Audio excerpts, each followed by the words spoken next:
The UK Deputy Prime Minister David Lammy has decided that we will not be able to elect to have a trial by jury in certain cases here in the UK. In my research, I found no less than 9 posts by David Lammy where he was against this. So in this video, I'll show you all 9 of those posts by him, what the hell is going on, and what I believe is the real reason behind his change of opinion. Let's get into it. About 30 people are arrested every day in the UK for social media posts. That's about 12,000 people per year. But now all of a sudden, the jury has to go on these specific cases. Why? Why is this happening? Well, I think I have an answer. Okay, first things first, if I look a little bit more tired in this video, it's because I have a 2-year-old who is sick, and then we spent 7 hours in an NHS hospital, the A&E was full, and there were kids and adults spluttering all over the place, and now I think I'm coming down with something. Sorry if I'm a little bit off, but this is a topic that I really care about, and I wanted to get this out there because I genuinely believe that this is wrong. And I also believe that it's an attack on your human rights in this country. So I'll give you a brief overview of what's going on, and then we'll get to the juicy bits of his 9 posts that I found, and then I'll tell you why I think they're doing this. So what's actually happened? Well, here in the UK, we have 80,000 outstanding cases that need to be heard in court. But because we have so many, a lot of those cases have been pushed to the year 2029, 2030. And what David Lammy is now saying is that it's not fair on the victims that they have to wait so long for justice. So his solution to this problem is that we get rid of trials by jury and you just have one judge hearing your trial, and then that one judge makes a decision on whether you're guilty or innocent. You can probably already see the problem here. David Lammy obviously can't, well, he could a few years ago, but right now he's acting like there's no problem whatsoever. So let's say that you commit a crime and it's likely that the sentence that you will receive will be 3 years or less. Well, now you won't be able to elect having a trial by jury, a trial with 12 of your peers judging you. Instead, you'll be judged by a single judge that's appointed by the state. The problem here is that we have had a right in this country for over 800 years to be tried by a jury of our peers. Now, I know the European Court of Human Rights says that this is totally legal, and they already do something like this in France and Germany. Not to this extent, but I think they do it. So broadly speaking, that is the issue here. No more trial by jury for certain cases. Obviously, if you're on trial for murder or something way worse than a crime that will get you less than 3 years in prison, then you will still have the right to be tried by a jury. But for minor crimes, or mid-tier crimes as they're calling it, you will go to a swift court where you will be tried instantly by a single judge, and then you will be sent straight to jail. So first things first, let's have a quick look at these 9 posts that I found by David Lammy in the year 2020, where he was explicitly talking about this very topic. Now, this is the first one here. This was posted on June 20th, 2020. And he says, jury trials are a fundamental part of our democratic settlement. Criminal trials without juries are a bad idea. The government need to pull their finger out and acquire empty public buildings across the country to make sure these can happen in a way that is safe. Of course, you remember in the year 2020, we had the global pandemic, which is why he mentions in a way that is safe because of COVID. He then goes on to say, in a response to his own post, we will work with the government on sensible proposals to deal with the backlog, which started long before COVID-19 because of underfunding. You don't fix the backlog with trials that are widely perceived as unfair. Interesting. So he thought it was unfair 5 years ago. Why isn't it unfair now? Let's carry on. That's only 2 of his posts out of the 9 that I found. Next up, this was 3 days later, June 23rd, 2020. Robert Buckland is wrong to consider proposals to limit jury trials for certain offences. The right to trial by your fellow citizens is fundamental to our democracy.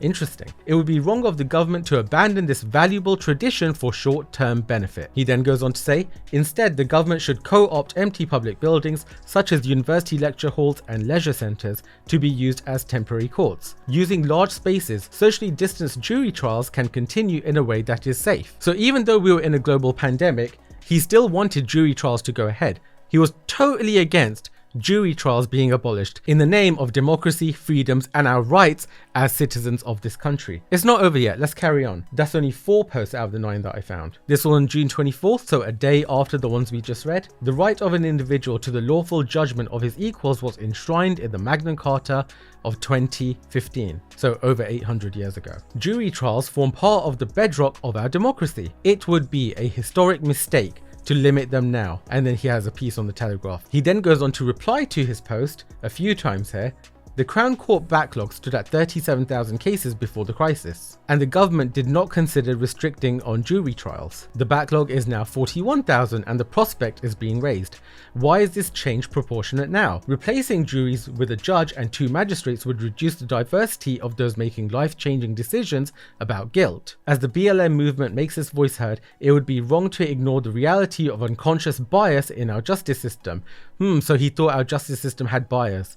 I guess it doesn't anymore, right? There is an inevitable risk that once jury trials are suspended for certain crimes, they will never come back. The government should not drop the high standards of jury trials in the face of a challenge, but instead look at creative measures and reforms to meet it. Anyone else getting annoyed the more I read? There's more, let's carry on. Then a month later, on July 25th, 2020, he says, the state of the justice system is best measure of the fairness of a society. Coronavirus must not be used as an excuse to abandon jury trials. The opportunity to be judged by 12 peers is vital to prevent bias and ensure justice. I guess a lot can happen in 5 years, and he's totally done a complete U-turn and he's gone against every single thing he said in those 9 posts. So why do I think it's happened? I mean, here's what's happening right now. This is what he posted just yesterday. Almost 80,000 court cases are being held up in the Crown Court backlog, and behind every delay is a victim whose life is on hold. We're going to change that. Later today, I'll set out a plan to modernize the system and make justice swift and fair. But David, I thought it wasn't fair. I thought it wasn't justice. I thought there's bias in our court system. I thought this was against our freedoms. I thought this was against us as a democratic society. I thought you were totally against this. You were telling the previous government to pull their fingers out and rent out university lecture halls and stuff to hold court trials there, so they didn't have to get rid of a jury. But now all of a sudden, the jury has to go on these specific cases. Why? Why is this happening? Well, I think I have an answer. Now, firstly, sure, they will try people for various cases, and a lot of people will go to prison without a fair trial. I genuinely see that happening. But what do I think is behind this, and why do I think that this is so insidious? The reason is probably obvious to quite a lot of you, but just in case it's not, this is why I think this is happening. And it's something that happened on this case here, which I need you to take a look at. This article here is from The Telegraph, and the title reads, "A jury took 17 minutes to find Jamie not guilty. I hate to think what left-wing judge would have done. The ex-Marine's farcical trial over a Facebook post proves why David Lammy's reforms are so dangerous." So I'll give you some quick backstory on this. After the Southport attacks on those 3 young girls who lost their lives, people, especially parents, were outraged and disgusted by what had happened. This guy is an ex-Royal Marine. He fought in Afghanistan and he was part of our armed forces. He apparently posted a 12-minute video talking about how disgusted he was with what happened, and he specifically called for peaceful protest. Now you can have a quick look at this story here. It's quite long, I mean, we're not going to read it. The gist of it is, he posted a 12-minute video on Facebook calling for peaceful protest. Yes, he was passionate. Yes, he called illegal immigrants names like psychopaths and things like that. But everything he said was not against the law. We can also see more about this topic from the Free Speech Union, and their headline reads, "Former Royal Marine cleared of racial hatred charge over Facebook video. A former Manchester United apprentice and Royal Marine has been cleared of stirring up racial hatred after posting a Facebook video about the risks posed to the UK by unchecked illegal immigration. Michael, 46, had been charged with publishing threatening material with intent to stir up racial hatred, in reality a Facebook video. The 12-minute video, in which he urged people to stage peaceful protests about illegal immigration, was posted in the wake of the Southport murders. Prosecutors said that his language was unrelentingly negative towards migrants, but his defense made clear that his words were directed at Southport killer, I don't want to say his name, and illegal, unchecked and radicalized immigrants." And who called the police on him? Well, let's read a little bit more and then we'll summarize. The case had been sparked after a member of staff from the Office of Welsh Labour, Buffy Williams,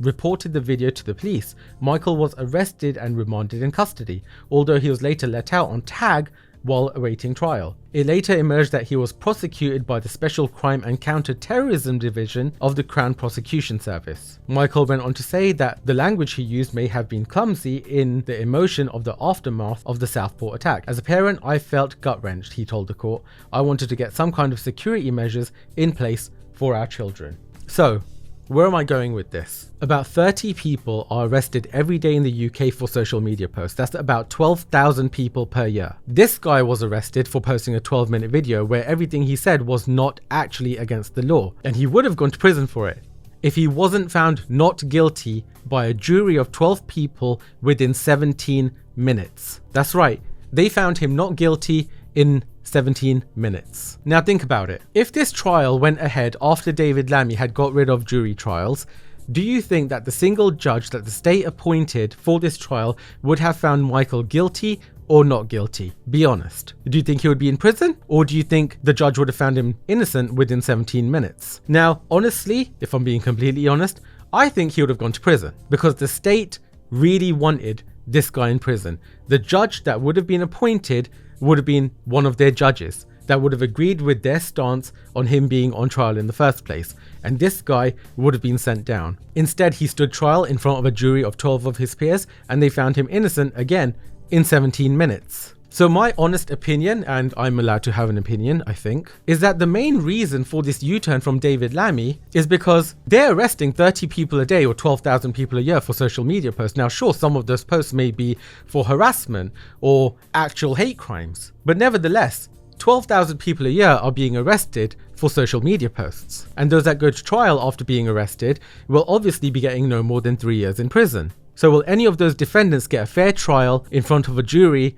of 12 of their peers? No, of course not. Does anyone else think that's really convenient for the state? I mean, getting rid of almost 1,000 years of trials by jury, and now we have digital ID coming, we have the Online Safety Act, we have a record number of people being arrested for social media posts, and now all of a sudden, trial by jury is going out the window for those people. I mean, it could just be a really, really fun coincidence, but something tells me that it's not. Anyways, that's all I wanted to get out there. I wanted to give my opinion on it, and I really want to see what you guys think of this. So please sound off in the comments and let me know what you think of this. Do you think I'm right, or do you think I'm wrong? Do you think I'm going crazy, or do you think there's more to it than what they're saying? Because they keep on saying it's for the poor victims, the same thing as the Online Safety Act. Oh my god, we must protect the children. But when it comes to actually protecting children, I don't really see them doing much. And if you want to protect children online, then why not educate parents? Why not make use of existing technologies that would keep children more safe online instead of attacking encryption and privacy on a global scale? Again, kind of convenient, isn't it? The default response of this government to any issue is less freedoms, less privacy, less rights, and more taxes. Every time something happens, taxes go up, freedoms go down. Every single time. So what the hell is going on? Anyways, like I said, I'd love to hear your thoughts on this. These are just my opinions. I'm pretty sure I'm still allowed to have those. Who the hell knows anymore? But like I said, this is just a topic that I found very interesting, and I really wanted to make this video about it because I want to show you guys, first of all, the 9 posts that David Lammy made on X, so you can see the apparent hypocrisy behind his recent actions. So again, please do leave a comment down below letting me know your thoughts. Like this video if you liked it, and please do consider subscribing if you haven't already. You've been watching This Brown Geek. I'll catch you in the next one. Bye.